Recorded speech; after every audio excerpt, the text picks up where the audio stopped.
Hello student, मैं Vicky sir. आज हम लोग विद्युत धारा का अगला टॉपिक लेकर आए हैं, है ना। आज हम लोग पढ़ने वाले हैं धारा घनत्व के बारे में। ठीक है। आज हमारा जो क्वेश्चन रहेगा तो वो रहेगा धारा घनत्व के ऊपर, यानी कि धारा घनत्व कहते किसको है, राइट। तो हमारा आज क्वेश्चन रहेगा धारा घनत्व किसे कहते हैं।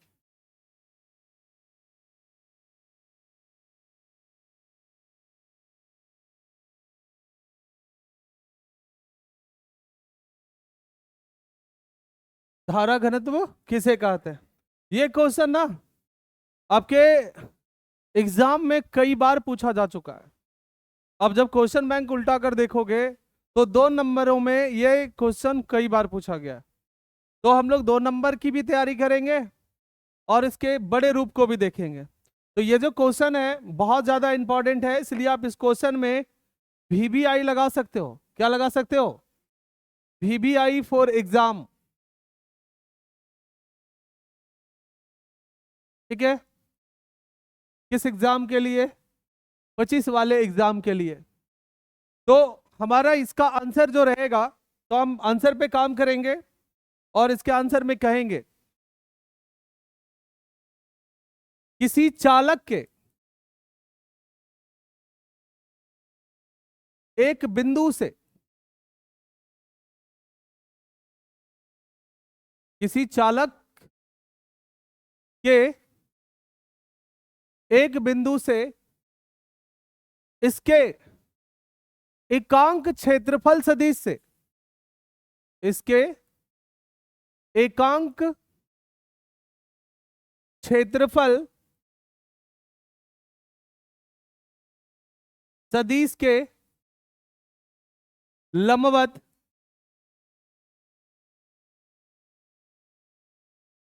गुजरने वाली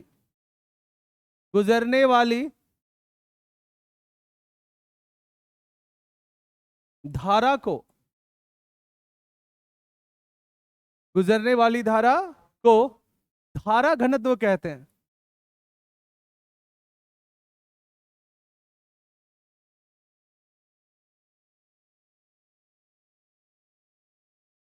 धारा घनत्व कहते हैं, है ना। इसे जे द्वारा सूचित किया जाता है। किसके द्वारा सूचित किया जाता है? जे के द्वारा सूचित किया जाता है। तो हम लिख सकते हैं कि इसे जे द्वारा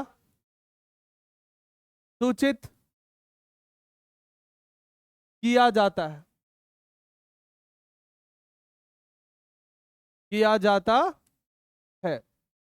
अगर हम इसे समझने का प्रयास करें तो हम कह सकते हैं कि अगर मान लीजिए कि आपके पास एक चालक है। क्या है? एक चालक है। तो चालक हम किसी भी प्रकार का ले सकते हैं। सपोज कि हमने एक चालक लिया इस प्रकार से, ये एक प्रकार का चालक है। क्या है? एक चालक है। तो हम इंडिकेट कर सकते हैं यहां पे कि ये चालक है। अब अगर ये चालक में अगर हम विद्युत धारा का प्रवाह देखें, या तो सबसे पहले अगर हम चालक की बात करें तो यहाँ पे इस चालक अगर है तो इस चालक में इसका क्षेत्रफल सदिश भी होगा।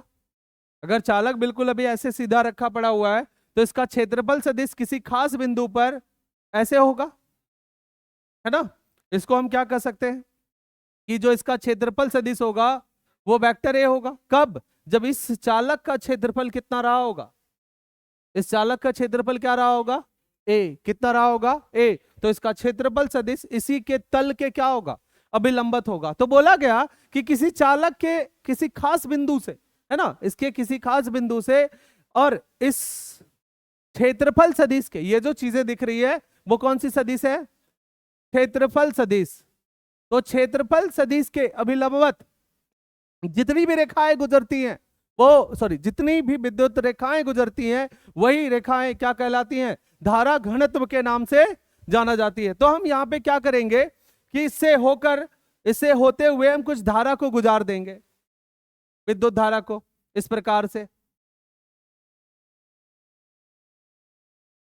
तो इससे जितनी भी गुजरी है वो क्या है? विद्युत धारा।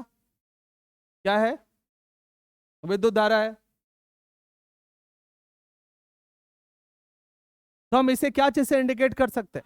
आई से। तो आप अब देख रहे होंगे कि इसके क्षेत्रफल सदिश के अभिलंबवत ही सारा चीज गुजरा है। जितनी भी धाराएं गुजरी हैं इसके क्षेत्रफल सदिश के क्या है? अभिलंबत है। और जब क्षेत्रफल सदिश के अभिलंबत गुजरती हैं तो हम इन्हीं धाराओं को क्या बोलते हैं? धारा घनत्व। अगर मैं धारा घनत्व की बात कह रहा हूं तो हम धारा घनत्व का सूत्र निकाल सकते हैं। क्या निकाल सकते हैं? सूत्र। तो हम लिखेंगे जहां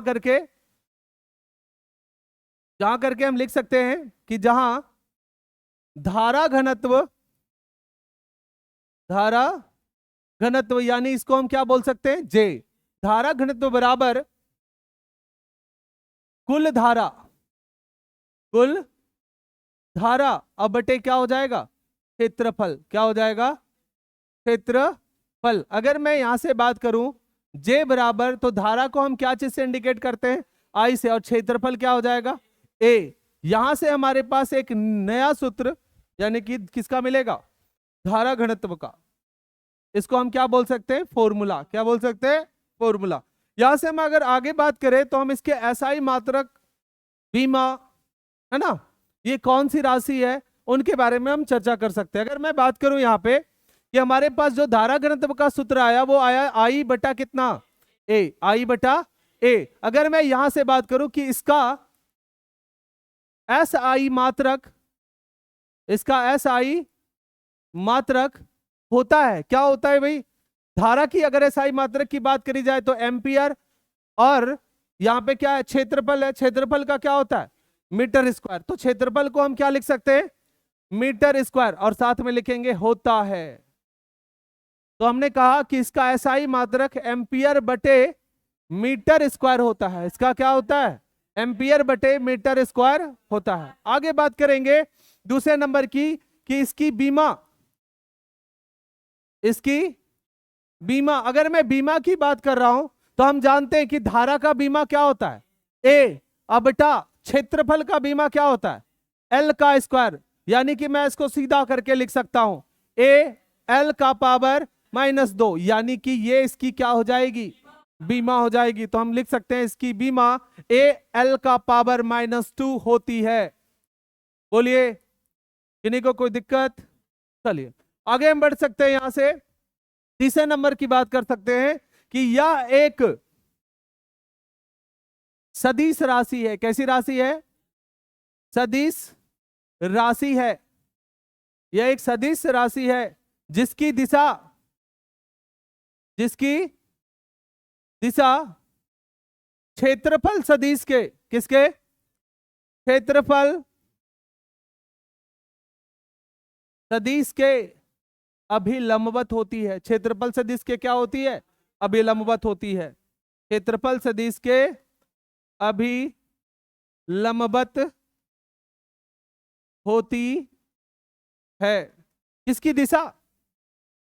धारा घनत्व की। किसकी? धारा घनत्व की जो दिशा होती है वो क्षेत्रफल सदिश के लंबवत होती है, यानी कि अभिलंबवत होती है। अगर हम अगले नंबर की बात करें तो अगले नंबर में हम कह सकते हैं कि यदि क्षेत्रफल सदिश ए तथा धारा के मध्य बना कोण थीटा हो। बना कोण क्या हो? बना कोण थीटा हो तो धारा घनत्व होगा। क्या होगा?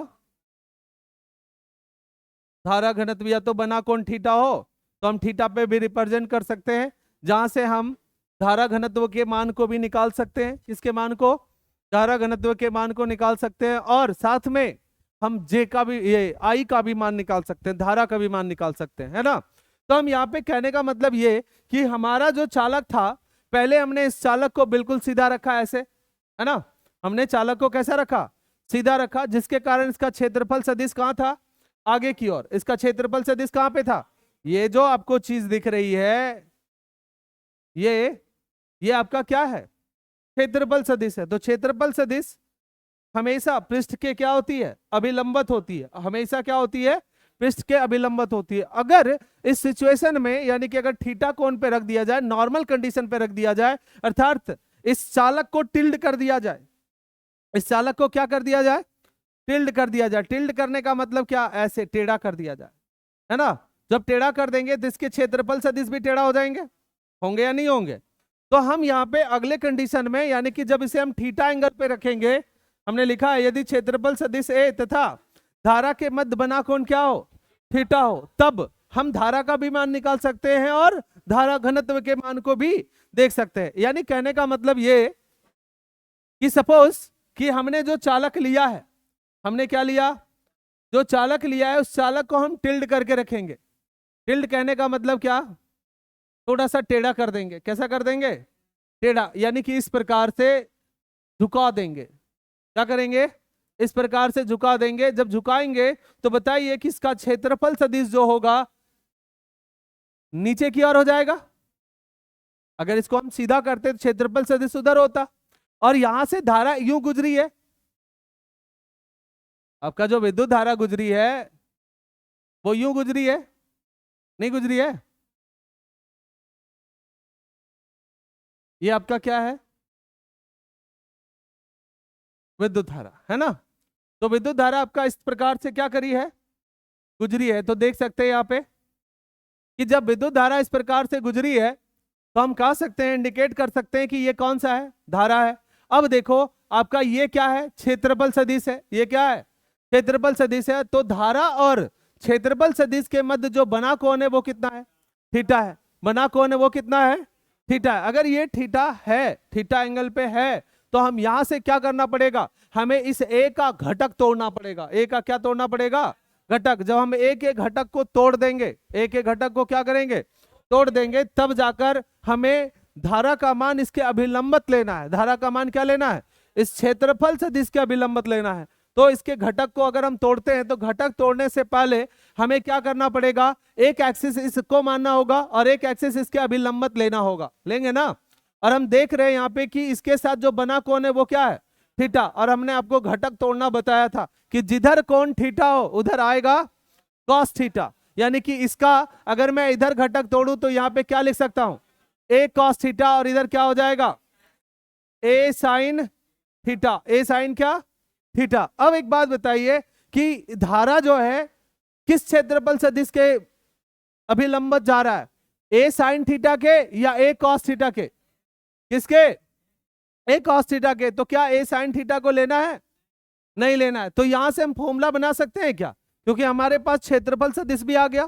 कब, जब मैंने इसको थीटा एंगल पे रखा तब, है ना। तो यहां से हम लिख सकते हैं क्या, धारा घनत्व, धारा घनत्व J बराबर क्या लिख सकते हैं, कुल धारा, कुल धारा अब बटा क्या, क्षेत्रफल। तो कुल धारा बटे यहां पे हो गया क्या, क्षेत्रफल। मैं J बराबर ऐसा लिख सकता हूं, कुल धारा का मान कितना रखा है, I, तो यहां पे हो जाएगा I, और क्षेत्रफल कितना आया, तो यहां हो जाएगा A cos थीटा। कोई दिक्कत, तो आप यहां से बोल सकते हो कि धारा घनत्व का सूत्र हम यह भी लिख सकते हैं। कब, जब हम इसको थीटा एंगल पे रखेंगे तब। कोई दिक्कत, अगर मैं यहां से आगे बढ़ूं और यहां से धारा के मान को निकालूं, किसके मान को, धारा के मान को, तो धारा को आप यहीं रहने दो, और ये बटे में है ना cos थीटा, इस ये बटे में इधर गया तो क्या हो जाएगा, तो ये हो जाएगा J A cos theta. J A क्या, cos थीटा। आप इसको भी क्या कह सकते हो, फॉर्मूला। क्या कह सकते हो, फॉर्मूला। और इसको आप मान लेंगे समीकरण संख्या कितना, 1। इसको मान लेंगे समीकरण संख्या 1। अब एक बात बताओ, हमने 11th में आपको पढ़ाया था कि जब भी vector A dot vector B लिखा रहे तो आप इसको क्या लिखते हो, AB cos थीटा। क्या लिखते हैं इसको, AB cos थीटा। अगर थोड़ी देर के लिए अगर देखा जाए तो यहां पर देखिए AB cos थीटा, A के जगह कौन है, J, B के जगह कौन है, A, उसके बाद cos थीटा कॉमन है। cos थीटा क्या है, कॉमन है। तो भाई हम इस कंडीशन को जब A डॉट B लिख सकते हैं तो हम इसको भी तो A डॉट बी के फॉर्म में लिख सकते हैं। अगर हम इसको लिखे तो धारा I का जो मान होगा वो क्या हो जाएगा, vector J dot vector A, ऐसा। और इसको भी हम क्या कर सकते हैं, सदिश रूप में फॉर्मूला। कौन से रूप में, सदिश रूप में फॉर्मूला। अब अगर आपसे पूछे कि अब यहां पे जो धारा आपको दिखाई दे रही है वो कैसी राशि है, तो आप क्या बोलोगे, ये अदिश राशि है।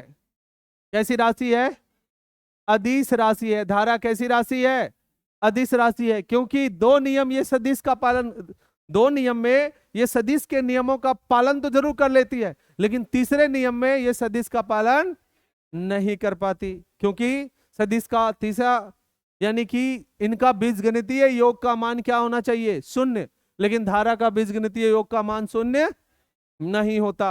क्लियर है, आगे बढ़े, चलिए ध्यान देना है। यहां से हम लिख सकते हैं समीकरण 1 से। कहां से, समीकरण 1 से, और स्पेशल वाला केस बना सकते हैं समीकरण 1 से।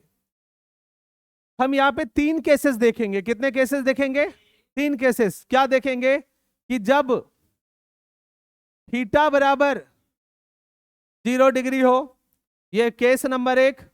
यहां पे जो हमारा केस होगा, केस नंबर क्या होगा, 1। और ये केस नंबर 2 कि जब थीटा बराबर 90 डिग्री हो तब धारा क्या होगी। और केस नंबर 3 जब थीटा बराबर 180 डिग्री हो तब धारा का मान क्या होगा। कोई दिक्कत, आगे बढ़ते हैं। और समीकरण 1 का हम उपयोग करेंगे। तो अगर हम यहां पे लिखे I बराबर JA cos थीटा, तो हमें थीटा का मान क्या रखना पड़ेगा, तो cos यहां हो जाएगा 0 और cos 0 का मान 1, तो यहां हो जाएगा J, यहां हो जाएगा J इंटू A गुना कितना 1, और ये हो जाएगा JA। I का जो मान आएगा वो हो जाएगा कितना, JA। कब, जब थीटा का मान 0 डिग्री रहेगा तब। कोई दिक्कत, आगे हम बढ़ेंगे। और यहां से और भी काम कर सकते हैं कि जब 90 डिग्री रखेंगे तो I बराबर JA cos थीटा, हम थीटा के जगह क्या रखेंगे 90 डिग्री, और cos 90 का मान 0, तो JA गुना क्या हो जाएगा 0, यानी कि I का जो मान मिलेगा वो क्या मिलेगा 0। ऐसा कंडीशन कब होगा, जब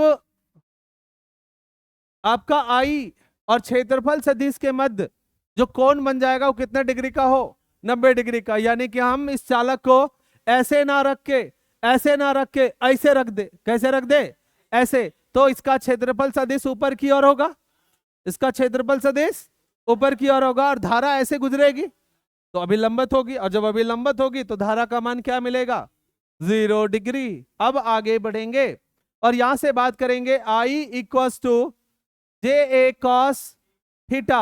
अब भाई साहब हम यहां से चलेंगे JA और cos थीटा के जगह पे रखेंगे 180 डिग्री। अब हमें निकालना है cos 180 का मान, तो cos 180 का मान क्या निकाल सकते हैं, cos 180 को हम क्या लिख सकते हैं, देखिए यहां पे लिख सकते हैं cos 180 को 90 प्लस 90 है ना।